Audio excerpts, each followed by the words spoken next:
ಕಾಂಗ್ರೆಸ್ ಸರ್ಕಾರದ ಮುಖ್ಯಮಂತ್ರಿಗಳಾಗಿರ್ಬೋದು, ಆಗಿರ್ಬೋದು ಈ ಒಳ ಮೀಸಲಾತಿ ಬಗ್ಗೆ ಎಲ್ಲಿಯೂ ಕೂಡ ಮಾತನಾಡದೆ ಇವತ್ತು ಮತ ಬ್ಯಾಂಕ್ ಮಾಡಿಕೊಂಡು ಮಾದಿಗರನ್ನ ದಿಕ್ತಪ್ಪಿಸುವಂಥ ಕಾಂಗ್ರೆಸ್ ಸರ್ಕಾರ ಈ ರಾಜ್ಯದಲ್ಲಿ, ಕರ್ನಾಟಕ ರಾಜ್ಯದಲ್ಲಿ ಸಿದ್ದರಾಮಯ್ಯ ಸರ್ಕಾರ ಹೊಂಟಿದೆ.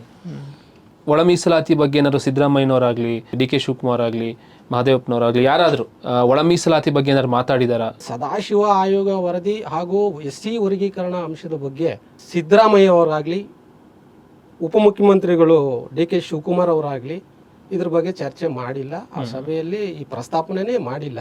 ಕಳೆದ 30 ವರ್ಷಗಳಿಂದ ಆಳುವಂಥ ಸರ್ಕಾರ, ಸಿದ್ದರಾಮಯ್ಯ ಸರ್ಕಾರ ಆಗಿರ್ಬೋದು, ಬೇರೆ ಬೇರೆ ಸರ್ಕಾರಗಳು ಎಲ್ಲಿ ಕೂಡ ಒಳ ಮೀಸಲಾತಿ ಬಗ್ಗೆ ಇದುವರೆಗೂ ಚಕ್ಕರ್ ಎತ್ತಿಲ್ಲ.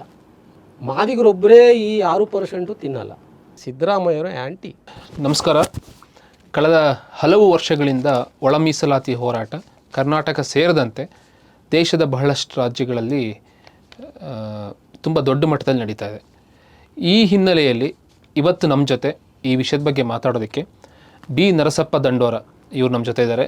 ಇವರು ಮಾದಿಗ ದಂಡೋರದ ಕರ್ನಾಟಕ ರಾಜ್ಯಾಧ್ಯಕ್ಷರು ಮತ್ತು ಮಾದಿಗ ಒಳ ಮೀಸಲಾತಿ ಹೋರಾಟದಲ್ಲಿ ಕಳೆದ 30 ವರ್ಷಗಳಿಂದ ತಮ್ಮನ್ನು ತೊಡಗಿಸ್ಕೊಂಡಿದ್ದಾರೆ. ತಮ್ಮ ಸಂಪೂರ್ಣ ಜೀವನವನ್ನು ಈ ಒಳ ಮೀಸಲಾತಿ ಹೋರಾಟಕ್ಕೋಸ್ಕರ ನೀಡಿದ್ದಾರೆ. ತಮಗೆ ಕಾರ್ಯಕ್ರಮಕ್ಕೆ ಸ್ವಾಗತ. ನಮಸ್ಕಾರ ಸರ್. ಅದೇ ರೀತಿ ನಮ್ಮ ಜೊತೆ ವೆಂಕಟೇಶ್ ಕತ್ತಿಯವರಿದ್ದಾರೆ. ಇವರು ಕೂಡ ಮಾದಿಗ ದಂಡೋರದ ರಾಜ್ಯ ವಕ್ತಾರರು ಹಾಗೂ ಈ ಮಾದಿಗ ಹೋರಾಟ, ಒಳ ಮೀಸಲಾತಿ ಹೋರಾಟ ಏನಿದೆ ಅದರಲ್ಲೂ ಅವರು ತಮ್ಮನ್ನು ತೊಡಗಿಸ್ಕೊಂಡಿದ್ದಾರೆ. ಮೊದಲನೇ ಪ್ರಶ್ನೆ ನಿಮಗೆ, ಕಳೆದ ಕೆಲವು ತಿಂಗಳ ಹಿಂದೆ ನರೇಂದ್ರ ಮೋದಿಯವರು ತೆಲಂಗಾಣದಲ್ಲಿ ನಡೆದ ಮಾದಿಗ ಸಮಾವೇಶಕ್ಕೆ ಬಂದಿದ್ದರು. ಅಲ್ಲಿ ಮಾದಿಗ ದಂಡೋರದ ಈ ಹೋರಾಟದ ರಾಷ್ಟ್ರಾಧ್ಯಕ್ಷರು ಭಾವುಕರಾಗಿ ಅವರ ಹೆಗಲ ಮೇಲೆ ತಲೆಯನ್ನಿಟ್ಟು ಅತ್ತು ನಮ್ಮನ್ನು ಕೊನೆಗೂ ನೀವು ನಮ್ಮ ಹತ್ರ ಬಂದ್ರಿ ಅನ್ನೋ ಒಂದು ಸನ್ನಿವೇಶ ಅಲ್ಲಿ ನಿರ್ಮಾಣ ಆಗಿತ್ತು. ಅಲ್ಲಿ ನೀವು ಹೋಗಿದ್ರ, ಅವತ್ತಿನ ವಾತಾವರಣ ಹೇಗಿತ್ತು ಅದನ್ನು ಹೇಳಿ. ಸರ್, ನಾನು ಹೋಗಿದ್ದೆ. ಆ ಸಮಾವೇಶದಲ್ಲಿ ಸುಮಾರು 25 30 ಲಕ್ಷ ಜನ ಮಾದಿಗರು ಸೇರಿದ್ದೀವಿ. ಯಾವ್ಯಾವ ರಾಜ್ಯದಿಂದ ಬಂದಿದ್ರು? ಎಂಟರ್ ದಕ್ಷಿಣ ಭಾರತದಲ್ಲಿರುವಂಥ ರಾಜ್ಯಗಳೆಲ್ಲ ಸೇರಿಕೊಂಡಿದ್ದೀವಿ. ಆ ಒಂದು ಕಾರ್ಯಕ್ರಮದಲ್ಲಿ ಸನ್ಮಾನ್ಯ ಶ್ರೀ ಮಂದಾಕೃಷ್ಣ ಮಾದಿಗಣ್ಣವರು ರಾಷ್ಟ್ರೀಯ ಅಧ್ಯಕ್ಷರು ಸುದೀರ್ಘವಾಗಿ 30 ವರ್ಷಗಳ ಕಾಲ ಒಂದೇ ಅಜೆಂಡಾ ಮೇಲೆ ಒಳ ಮೀಸಲಾತಿ ವರ್ಗೀಕರಣ ಆಗಬೇಕಂತೇಳಿ ಹೋರಾಟ ಮಾಡೋದಂಥ ಮಹಾನ್ ವ್ಯಕ್ತಿ. ಆ ವ್ಯಕ್ತಿ ತೆಲಂಗಾಣದಲ್ಲಿ ಆ ಸಂದರ್ಭದಲ್ಲಿ ನಮ್ಮ ಭಾರತದ ಪ್ರಧಾನಮಂತ್ರಿಗಳಾದಂಥ ನರೇಂದ್ರ ಮೋದಿಜಿಯವರು ಬಂದು ಅತಿಥಿಯಾಗಿ ಆ ಸಮಾವೇಶದಲ್ಲಿ ಭಾಳ ದುಃಖಕರಾದರು, ಕಣ್ಣೀರಿಟ್ಟರು, ಭಾವುಕರಾದರು. ಆ ಸಂದರ್ಭದಲ್ಲಿ ಮಂದಾಕೃಷ್ಣ ಮಾದಿಗಣ್ಣನ್ನು ಅಪ್ಪಿಕೊಂಡು ನಿಮ್ಮ ಜೊತೆಯಲ್ಲಿ ನಾವಿದ್ದೀವಿ, ನಿಮ್ಮ ಸಮುದಾಯಕ್ಕೆ ನ್ಯಾಯ ಕೊಡ್ತೀವಿ, ಸುದೀರ್ಘ 30 ವರ್ಷಗಳ ಜೊತೆ ಹೋರಾಟ ಮಾಡಿದ್ದೀರಾ, ನೀವು ನಿಮ್ಮ ಸಮಾಜಕ್ಕೆ ನಾನು ನ್ಯಾಯ ಕೊಡಲಿಕ್ಕೆ ಸಿದ್ಧವಾಗಿದ್ದೀನಿ. ಆ ಬೇಟಾ छोटा भाई है मेरा, कृष्णा छोटा भाई है, तुम्हारा साथ मैं भी लड़ाएंगे, मैं रहता हूँ आपका पास, ये समाज के लिए मंदा कृष्ण मादिगा हमारा भाई है बोल्को ಅಪ್ಪಿಕೊಂಡು ಕಣ್ಣೀರು ಹಾಕಿದಂಥ ಸನ್ನಿವೇಶ ಆ ಸಂದರ್ಭದಲ್ಲಿ ನಡೆಯಿತು. ವೆಂಕಟೇಶ್ ಕತ್ತಿಯವರಿಗೆ ಒಂದು ಪ್ರಶ್ನೆ. ಈಗ ಮೊನ್ನೆ ಕೆಲವು ದಿನಗಳ ಹಿಂದೆ ಚಿತ್ರದುರ್ಗದಲ್ಲಿ ಒಂದು ದೊಡ್ಡ ಸಮಾವೇಶ ನಡೀತು. ಹಿಂದುಳಿದವರ ದಲಿತರ ಸಮಾವೇಶವನ್ನು ಕಾಂಗ್ರೆಸ್ ಸರ್ಕಾರ ನಡೆಸಿತು. ಅಲ್ಲಿ ಒಳ ಮೀಸಲಾತಿ ಬಗ್ಗೆ ಏನಾದ್ರು ಸಿದ್ದರಾಮಯ್ಯನವರಾಗಲಿ, ಡಿ.ಕೆ. ಶಿವಕುಮಾರ್ ಆಗಲಿ, ಮಹದೇವಪ್ಪನವರಾಗಲಿ ಯಾರಾದರೂ ಒಳ ಮೀಸಲಾತಿ ಬಗ್ಗೆ ಏನಾದ್ರು ಮಾತಾಡಿದಾರಾ, ನಾವು ಕೊಡ್ತೀವಿ ಅಂತ ಹೇಳಿದಾರಾ? ಅಲ್ಲಿ ಚಿತ್ರದುರ್ಗದಲ್ಲಿ ಜನಜಾಗೃತಿ ಸಮಾವೇಶ ಅಂತ ಕಾಂಗ್ರೆಸ್ ಸರ್ಕಾರ ಹಮ್ಮಿಕೊಂಡಿದೆ ಚಿತ್ರದುರ್ಗದಲ್ಲಿ. ಆ ಸಮಾವೇಶಕ್ಕೆ ಎಲ್ಲ ನಮ್ಮ ದಲಿತರು, ಹಿಂದುಳಿದ ವರ್ಗದವರು, ಎಲ್ಲ ಸಮಾಜದವರು ಆ ಕಾರ್ಯಕ್ರಮದಲ್ಲಿ ಪಾಲ್ಗೊಂಡಿದ್ದಾರೆ. ಆ ಕಾರ್ಯಕ್ರಮಕ್ಕೆ ಈ ರಾಜ್ಯದ ಮುಖ್ಯಮಂತ್ರಿಗಳಾದ ಸನ್ಮಾನ್ಯ ಶ್ರೀ ಸಿದ್ದರಾಮಯ್ಯನವರು ಆ ಕಾರ್ಯಕ್ರಮಕ್ಕೆ ಭಾಗವಹಿಸಿದ್ದಾರೆ. ಹಾಗೆಯೇ ಉಪಮುಖ್ಯಮಂತ್ರಿಗಳಾದ ಡಿ.ಕೆ. ಶಿವಕುಮಾರ್ ಅವರೂ ಭಾಗವಹಿಸಿದ್ದಾರೆ. ಹಾಗೆ ಈ ಸಮಾಜ ಕಲ್ಯಾಣ ಸಚಿವರು H.C. ಮಹದೇವಪ್ಪ ಅವರೂ ಭಾಗವಹಿಸಿದ್ದಾರೆ. ಆಹಾರ ಮತ್ತು ನಾಗರಿಕ ಸರಬರಾಜು ಸಚಿವರು ನಮ್ಮ K.H. ಮುನಿಯಪ್ಪ ಅವರು ಭಾಗವಹಿಸಿದ್ದಾರೆ. ಅವರು ಬಿಲಾಂಗ್ಸ್ ಟು ನಮ್ಮ ಸಮಾಜದವರು, ಮಾದಿಗ ಸಮಾಜದವರು. ಆದರೆ ಸದಾಶಿವ ಆಯೋಗ ವರದಿ ಹಾಗೂ SC ವರ್ಗೀಕರಣ ಅಂಶದ ಬಗ್ಗೆ ಸಿದ್ದರಾಮಯ್ಯ ಅವರಾಗಲಿ, ಉಪಮುಖ್ಯಮಂತ್ರಿಗಳು ಡಿ.ಕೆ. ಶಿವಕುಮಾರ್ ಅವರಾಗಲಿ ಇದ್ರ ಬಗ್ಗೆ ಚರ್ಚೆ ಮಾಡಿಲ್ಲ. ಆ ಸಭೆಯಲ್ಲಿ ಈ ಪ್ರಸ್ತಾಪನೆ ಮಾಡಿಲ್ಲ. H.C. ಮಹದೇವಪ್ಪ ಅವ್ರನ್ನೂ ಮಾತಾಡಿಲ್ಲ. ಆದರೆ ಈ ನಮ್ಮ ಸಮಾಜದವರಾಗಿರೋದ್ರಿಂದ, K.H. ಮುನಿಯಪ್ಪ ಅವರು ನಮ್ಮ ಸಮಾಜದವರಾಗಿರೋದ್ರಿಂದ ಈ ಎಲ್ಲ ಪಕ್ಷದಿಂದ ಎಲ್ಲ ಒತ್ತಡ ಹೇರಿಸಿ ಈ ಸದಾಶಿವ ಆಯೋಗ ವರದಿಯನ್ನು ನಾವು ಕೇಂದ್ರಕ್ಕೆ ಎಲ್ಲ ಶಿಫಾರಸು ಮಾಡಿದ್ದೀವಿ, ಸದಾಶಿವ ಆಯೋಗ ವರದಿ ಆಗೋಗ್ಬಿಟ್ಟಿದೆ ಅನ್ನಂತೇಳಿ ಒಂದು ಸುಳ್ಳು ಪ್ರಚಾರವನ್ನು ಸಮಾಜಕ್ಕೆ ದಿಕ್ಕು ತಪ್ಪಿಸೋಕ್ಕೆ ಅಂದರೆ ಅವತ್ತು ಕಾರ್ಯಕ್ರಮದಲ್ಲಿ ಹೇಳಿದ್ರು ಅದನ್ನು. ಆ ಕಾರ್ಯಕ್ರಮದಲ್ಲಿ ಅವರು ಸ್ಪಷ್ಟವಾಗಿ ಹೇಳಿದ್ದಾರೆ, ಒತ್ತಡದಿಂದ ಹೇಳಿದ್ದಾರೆ. ಇದು ಈ ರಾಜ್ಯದಲ್ಲಿರುವ ಮಾದಿಗರು ಅದನ್ನ. ನಾನೊಂದು ಪ್ರಶ್ನೆ ಕೇಳ್ತೇನೆ ನಿಮಗೆ. ಇವಾಗ ಈ ಸೋಷಿಯಲ್ ಮೀಡಿಯಾ ಅನ್ನೋದು ಇಷ್ಟು ದೊಡ್ಡ ಮಟ್ಟದಲ್ಲಿದೆ, ಎಲ್ಲ ಯುವಕರ ಹತ್ರ ಮೊಬೈಲ್ ಇದೆ, ಏನೇನು ಆಗ್ತಿದೆ ಅಂತ ಗೊತ್ತು. ಇವ್ರು ಆದರೂ ಈ ಥರ ಒಂದು ವೇದಿಕೆಯ ಮೇಲೆ ಒಂದು ಸರ್ಕಾರಿ ಕಾರ್ಯಕ್ರಮ ಥರನೇ ನಡೀತಾ ಇರೋ ಕಾರ್ಯಕ್ರಮದಲ್ಲಿ ಇವ್ರು ಸುಳ್ಳು ಹೇಳ್ತಾರೆ ಅಂದರೆ ಅದರ ಅರ್ಥ ಏನು? ಜನ ನಂಬ್ತಾರೆ ಅಂತ ಹೇಳಿ. ಈಗ ಸುಳ್ಳು ಹೇಳಬೇಕಾದ್ರೆ ಎರಡು ಕಾರಣ ಇರಬೇಕು. ಒಂದು ಅಲ್ಲಿಂದ ಜಾರ್ಕೊಳ್ಬೇಕು, ಇಲ್ಲಾಂದರೆ ಅವ್ರು ನಂಬ್ತಾರೆ, ನಂಗೆ ಗೊತ್ತು, ನಂಬಿಸ್ತೀನಿ ನಾನು ಸುಳ್ಳು ಹೇಳಿ ಅಂತಿರ್ಬೇಕು. ಅಂದರೆ ಈಗ ಮಾದಿಗ ಸಮುದಾಯ ಸುಳ್ಳನ್ನು ನಂಬತ್ತೆ ಅಂತ ಅಂದ್ಕೊಂಡಿದ್ದಾರೆ, ಹೇಗೆ ಇದು? ನೋಡಿ, ಮಾದಿಗ ಸಮಾಜದವರು ದೊಡ್ಡ ಸಮಾಜ, ಈ ಭಾರತ ದೇಶದಲ್ಲೇ ದೊಡ್ಡ ಸಮಾಜ.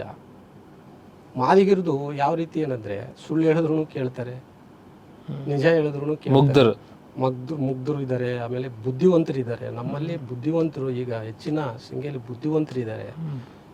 ಈ ವಿಷಯವನ್ನ ನಮ್ಮ ಸಮಾಜಕ್ಕೆ ಮುಟ್ಟಿಸುವಂಥ ನಾಯಕತ್ವ ಎಲ್ಲ ಸಮಾಜದಲ್ಲಿ ಇದ್ರೂ, ಪ್ರತ್ಯೇಕವಾಗಿ ನಮ್ಮ ಮಾದಿಗ ಸಮಾಜದಲ್ಲಿ ಇದ್ರೂ ಆ ವಿಷಯವನ್ನ ನಮ್ಮ ಮಾದಿಗ ಸಮಾಜಕ್ಕೆ ಮುಟ್ಟಿಸಲ್ಲ. ಪ್ಲಸ್ ನಮ್ಮ ಉಪಜಾತಿಗಳೂ ಇದ್ದಾವೆ, ಇವತ್ತು ಉಪಜಾತಿಗಳು ಇದ್ದಾವೆ ಮಾದಿಗ ಸಮಾಜಕ್ಕೆ ಸಂಬಂಧಪಟ್ಟು.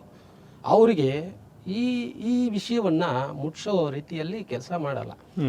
ಆದರೆ ಮಾದಿಗ ರಿಸರ್ವೇಷನ್ ಮಂದಾಕೃಷ್ಣ ಮಾದಿಗಣ್ಣವರು ಈ ಸಮಾಜದಲ್ಲಿ ಹುಟ್ಟಿ ಈ ಮಾದಿಗರ ಬಗ್ಗೆ ದೊಡ್ಡ ಹೋರಾಟ ಮಾಡಿ SC ವರ್ಗೀಕರಣ ಅಂಶದ ಬಗ್ಗೆ ಸ್ಪಷ್ಟವಾಗಿ ಮಾದಿಗ ದಂಡೋರಿಯವ್ರಿಗೂ ಪ್ರತ್ಯೇಕವಾಗಿ ಪ್ರತಿಯೊಬ್ಬ ನಾಯಕರಿಗೂ ಈ ಅಂಶದ ಬಗ್ಗೆ ಅರಿವಿರುತ್ತೆ. ಕಳೆದ BJP ಸರ್ಕಾರ ನಮ್ಮಲ್ಲಿ ಕರ್ನಾಟಕದಲ್ಲಿ ಇದ್ದಾಗ ಒಳ ಮೀಸಲಾತಿಯನ್ನು ಅದು ಘೋಷಣೆ ಮಾಡಿತು. ಸೆಂಟ್ರಲ್ಗೂ ಕೂಡ ಇವಾಗ ಸಿದ್ದರಾಮಯ್ಯ ಸರ್ಕಾರ ತಿದ್ದುಪಡಿಗೋಸ್ಕರ 341ನೇ ವಿಧಿಯನ್ನು ತಿದ್ದುಪಡಿಗೋಸ್ಕರ ಕಳಿಸಿದ್ದಾರೆ. ಇದ್ರ ಬಗ್ಗೆ ಏನು ಹೇಳ್ತೀರಾ ನೀವು? ಕಳೆದ BJP ಸರ್ಕಾರ ಸನ್ಮಾನ್ಯ ಶ್ರೀ ಬಸವರಾಜ ಬೊಮ್ಮಾಯಿ ಮುಖ್ಯಮಂತ್ರಿ ಅವರು ಉಪಸಮಿತಿಯನ್ನು ರಚನೆ ಮಾಡಿ ಮಾಧವಸ್ವಾಮಿ ಅಂತೇಳಿ ಕಾನೂನು ಮಂತ್ರಿಗಳು ಅವರ ಅಧ್ಯಕ್ಷತೆಯಲ್ಲಿ ಒಳ ಮೀಸಲಾತಿ ಇಂಟರ್ನಲ್ ರಿಸರ್ವೇಷನ್ ಕೇಂದ್ರಕ್ಕೆ ಶಿಫಾರಸು ಮಾಡಿದ್ದಾರೆ. ಭಾಳ BJP ಸರ್ಕಾರಕ್ಕೆ ನಾವು ತುಂಬ ಅಭಿನಂದನೆ ಸಲ್ಲಿಸ್ತೀವಿ. ಕಳೆದ 30 ವರ್ಷಗಳಿಂದ ಆಳುವಂಥ ಸರ್ಕಾರ, ಸಿದ್ದರಾಮಯ್ಯ ಸರ್ಕಾರ ಆಗಿರ್ಬೋದು, ಬೇರೆ ಬೇರೆ ಸರ್ಕಾರಗಳು ಎಲ್ಲಿ ಕೂಡ ಒಳ ಮೀಸಲಾತಿ ಬಗ್ಗೆ ಇದುವರೆಗೂ ಚಕ್ರ ಎತ್ತಿಲ್ಲ. ಇದು ನಮ್ಮ ಪ್ರಶ್ನೆ. ಈಗ ಕೇಂದ್ರದಲ್ಲಿರೋದ್ರಿಂದ ಒಳ ಮೀಸಲಾತಿ ನಾವು ಕೇಂದ್ರ ಸರ್ಕಾರ ನರೇಂದ್ರ ಮೋದಿಯವರ ಸರ್ಕಾರಕ್ಕೆ ನಾವು ಒತ್ತಡವನ್ನು ತರ್ತಾ ಇದ್ದೀವಿ. ನಮ್ಮ ಯಶಸ್ವಿ ಆಗಲಿಕ್ಕೂ ಕೂಡ ನಮಗೆ ಖುಷಿ ಆಗ್ತಾಯಿದೆ. ಭರವಸೆನ ಕೊಟ್ಟಿದ್ದಾರೆ. ಯಾಕಂದರೆ ನವೆಂಬರ್ ತಿಂಗಳಲ್ಲಿ 11ನೇ ತಾರೀಕು ಬಂದು ಅವರು ವೇದಿಕೆ ಮೇಲೆ 40 ನಿಮಿಷ ಕಾಲ ಒಂದು ಸಿಂಗಲ್ ಕಮಿಟಿ, ಅದು MRPS ಮಾದಿಗ ದಂಡೋರ ಕಮಿಟಿ, ಆ ಕಮಿಟಿಗೆ ಬಂದು ಅವರು ಒಪ್ಪಿಕೊಂಡು ಹೋಗಿದ್ದಾರೆ. ಅಂದರೆ ಭಾಳ ನಮಗೆ ಹೆಮ್ಮೆನೂ ಆಗಿದೆ, ಒಂದು ಕೂಡ ಸಂತೋಷನೂ ಆಗಿದೆ. ನಮ್ಮ ಸಮುದಾಯಕ್ಕೆ ಒಬ್ಬ ಪ್ರಧಾನಮಂತ್ರಿ ಬಂದು ನಮ್ಮ ಅಹವಾಲುಗಳನ್ನು ಕೇಳಿದ್ರಲ್ಲ.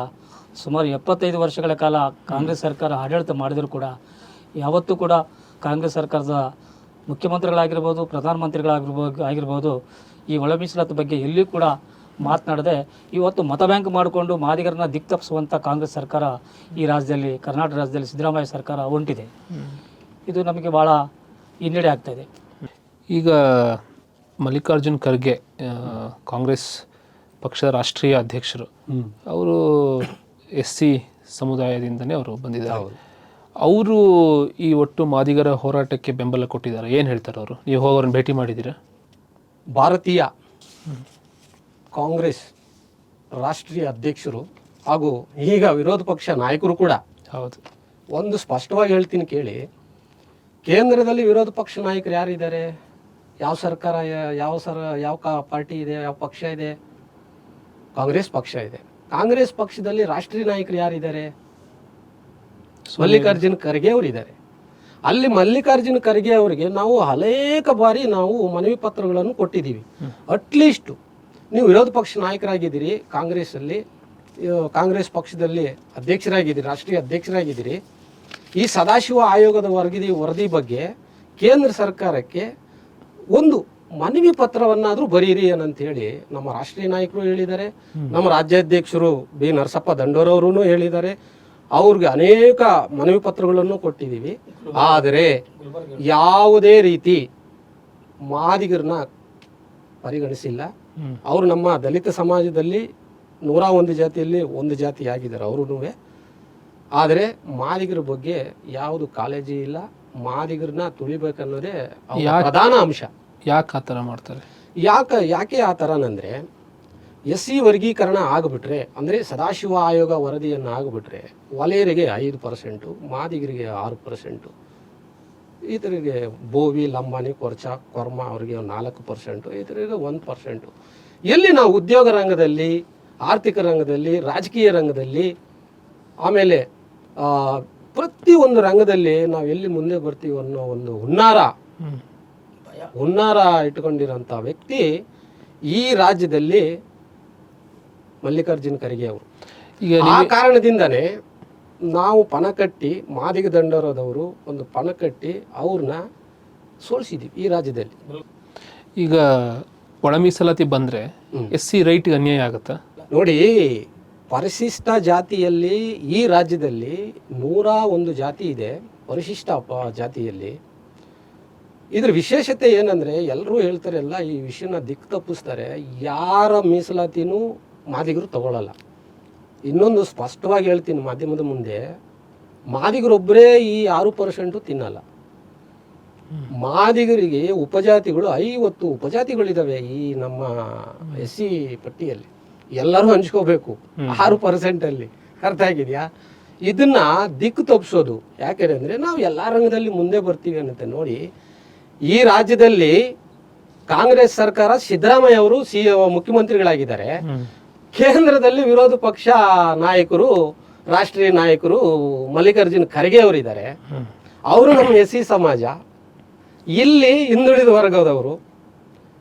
ಅಲ್ಲಿ ಕಾಂಗ್ರೆಸ್ ಪಕ್ಷ ಅವರೂ ಒಂದು ಲೆಟರ್ ಬರಿ ಅಂದ್ರೆ ಅವರೂ ಒಂದು ಮನವಿ ಪತ್ರ ಬರೆದಿಲ್ಲ. ಕಾಂಗ್ರೆಸ್ ಸರ್ಕಾರ ವಿರೋಧ ಪಕ್ಷ ನಾಯಕರು. ಇಲ್ಲಿ ಕಾಂಗ್ರೆಸ್ ಸರ್ಕಾರ ಸಿದ್ದರಾಮಯ್ಯ ಅವರಿದ್ದಾರೆ. ಇವರು ಸಿದ್ದರಾಮಯ್ಯ ಅವರು ಇಲ್ಲಿ ಮಾಡಿದ್ದೀವಿ ಅನ್ನಂತ. ಆ್ಯಕ್ಚುಲಿ ಸಿದ್ದರಾಮಯ್ಯ ಅವರು ಆ್ಯಂಟಿ ಸದಾಶಿವ ಆಯೋಗ ವರದಿಗೆ ಆ್ಯಂಟಿ. ಅವರು ಬಾದಾಮಿ ಕ್ಷೇತ್ರದಲ್ಲಿ MLA ಇದಕ್ಕೆ ಸ್ಪರ್ಧಿಸಿರುವಾಗ ಅವರು ಸ್ಪಷ್ಟವಾಗಿ ಹೇಳಿದ್ದಾರೆ, ಸದಾಶಿವ ಆಯೋಗ ನಾನು ಯಾಕೆ ಮಾಡಿಲ್ಲ ಅಂದರೆ, ಕೊರ್ಚ, ಬೋವಿ, ಲಂಬಾಣಿ ಇವರೆಲ್ಲ ಅಡ್ಡಿಪಡಿಸ್ತಾ ಇದ್ದಾರೆ. ಆ ಕಾರಣಕ್ಕೆ ನಾನು ನನ್ನ ಕ್ಯಾಬಿನೆಟಲ್ಲಿ ಅದನ್ನು ಚರ್ಚೆ ಮಾಡಿಲ್ಲ ಅಂತ ಹೇಳೋರು. ಚರ್ಚೆ ಮಾಡಿಲ್ಲ ಅಂದರೆ ಆ ಅಂಶ ನಾವು ಕೇಂದ್ರಕ್ಕೆ ಶಿಫಾರಸು ಮಾಡಿಲ್ಲ ಅಂತ ಸ್ಪಷ್ಟವಾಗಿ ಹೇಳಿದ್ದಾರೆ. ಇನ್ನೇನು ಬೇಕು ಅದಕ್ಕಿಂತ ಆಧಾರ ಬೇಕಾದರೆ ನಮ್ಮ ಹತ್ರ ಐತೆ, ದಾಖಲೆ ತೋರಿಸ್ತೀವಿ. ಅದೇ ನಾವು ಕಾಂಗ್ರೆಸ್ ಪಕ್ಷನ ವಿರೋಧ ವ್ಯಕ್ತಪಡಿಸ್ತಿರ್ಲಿಲ್ಲ. ಸದಾಶಿವ ಆಯೋಗ ವರದಿಯನ್ನ ಯಾವುದೇ ಈ ರಾಜ್ಯದಲ್ಲಿ ಯಾವುದೇ ಸರ್ಕಾರ ಇರಲಿ, ಯಾವುದೇ ಸರ್ಕಾರ ಬಂದಿರಲಿ, ನಮಗೆ ನ್ಯಾಯ ಮಾಡಿದ್ರೆ ಆ ಸರ್ಕಾರ ಪರವಾಗಿ ನಾವಿರ್ತೀವಿ. ನಾವು ಸಮಾಜದ ಪರವಾಗಿ ಇರ್ತೀವಿ, ಪಕ್ಷದ ಪರವಾಗಿ ಅಲ್ಲ. ಪಕ್ಷದ ಪರವಾಗಿ ಇವತ್ತೇನಾದರೂ ಸದಾಶಿವ ಆಯೋಗ ವರದಿ ಅಥವಾ SC ವರ್ಗೀಕರಣ ಕೇಂದ್ರದಲ್ಲಿ ಆಗುತ್ತೇನೆಂದರೆ, ನರೇಂದ್ರ ಮೋದಿ ಅವ್ರ ಮೇಲೆ ನಮ್ಗೆ ಅಪಾರ ಭರವಸೆ ಇದೆ.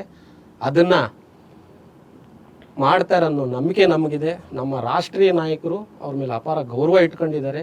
ಮಾಡ್ತೀವಿ ಅನ್ನಂಥೇಳಿ ಅನೇಕ ನಮ್ಮ ರಾಷ್ಟ್ರೀಯ ನಾಯಕರ ಜೊತೆ ಚರ್ಚೆನೂ ನಡೆದಿದೆ. ಈ ಅಂಶ ಆಗುತ್ತೆ.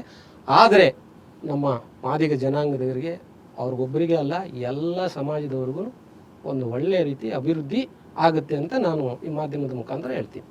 ಮಾದಿಗ ಮುನ್ನಡೆ ಅನ್ನೋ ಕಾರ್ಯಕ್ರಮ ಭಾಳ ಯಶಸ್ವಿಯಾಗಿ ನಡೀತು, ಅದ್ರ ಬಗ್ಗೆ ಸ್ವಲ್ಪ ಹೇಳಿ.